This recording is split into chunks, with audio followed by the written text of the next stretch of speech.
इसीलिए कुछ लोग कहते हैं कि जब आप बाहर नहीं जा सकते तो भीतर जाओ।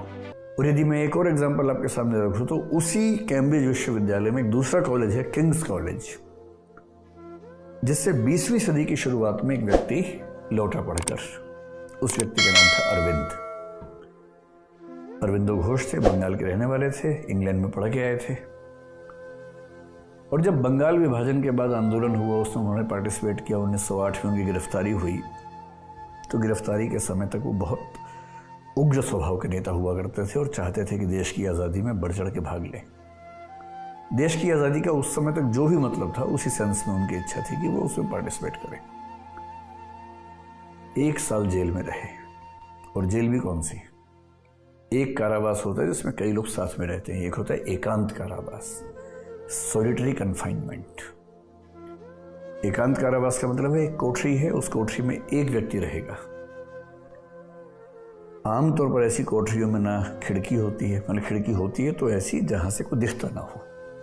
कभी आप अंडमान जाएंगे, जिस अंडमान की जेल में, सेलुलर जेल में कई स्वतंत्रता सेनानी रहे, अगर आप उन बैरक्स को देखें, उन जेल की कोठरियों को देखें, हर कोठरी में एक विंडो है, पर विंडो से कोई दिखेगा नहीं। वो विंडो से केवल आसमान दिखेगा थोड़ा सा। निपट अकेलापन जिसको बोलते हैं, वो स्थिति होती है। 1 साल अरविंद उस निपट अकेलेपन में एकांत कारावास में रहे।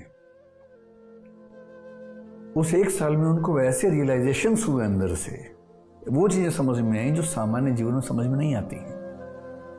और जब बाहर निकले तो लोग उम्मीद कर रहे थे कि वो फिर से राजनीतिक कार्य करेंगे, पर वो बोले कि बस अब मैं इससे मुक्त होना चाहता हूं। मुझे इस बात का एहसास हो गया कि मेरा मूल कार्य राजनीति करना नहीं, मेरा मूल कार्य अध्यात्म है, दर्शन है। और वहां से फिर वो पौंडीचेरी गए। वहां उन्होंने एक आश्रम की स्थापना की जिसको अरोविले कहते हैं, और आज भी वो बहुत ही प्रसिद्ध आश्रम है। और दुनिया भर के लोग धाक मानते हैं महर्षि अरविंद की, क्योंकि अरविंद ने जो दर्शन दिया 20वीं सेंचुरी की शुरुआत में, वो ऐसा वैसा दर्शन नहीं है। पर वो दर्शन फूटा उस 1 साल के अकेलेपन में, जब उनके पास कोई था ही नहीं बात करने के लिए। इसीलिए कुछ लोग कहते हैं कि जब आप बाहर नहीं जा सकते तो भीतर जाओ। और एक शायर ने कहा भी है, जिंदगी में उसने बड़ी बात कर ली, खुद से जिसने मुलाकात कर ली।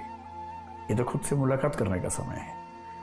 और यदि हम इस समय को लेकर परेशान हैं, चिड़चिड़े हैं, बेचैन हैं, तो इसका मतलब है कि हम अपनी कंपनी को एंजॉय नहीं कर पा रहे हैं। मैं थोड़ी देर में से फिर से लौटूंगा।